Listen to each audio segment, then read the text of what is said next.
The impact that racism has in organisations actually depends on the ethnic group that you're talking about. So when we talk about minorities, we kind of lump all these different ethnic groups together without any consideration that the treatment that they're receiving could actually be different.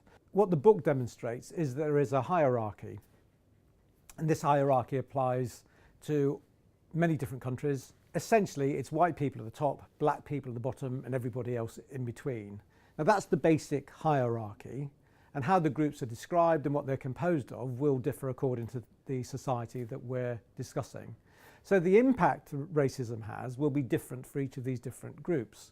Black groups, for example, they will find themselves in less prestigious roles, less well-paid roles.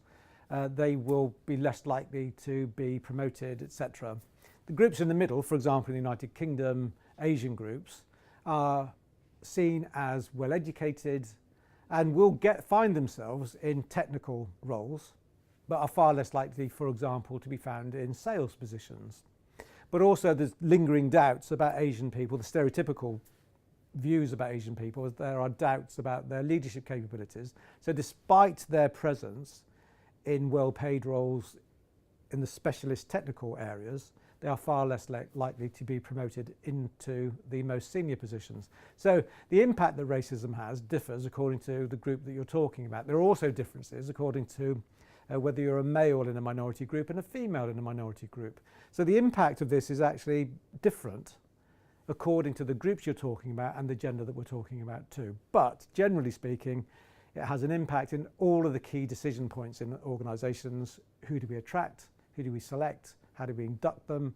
How do we treat them? What sort of performance evaluations do we arrive at for them? And who do we promote? It's kind of all of those areas are the key decision points. But in addition to that, there's the treatment that we give to people, that we dole out to people in teams, the interactions that we have on a daily basis. How do we treat people? Are there in-groups and out-groups within our own teams and our own organisations? Those daily interactions are also affected by the stereotypical views that we may hold about different groups.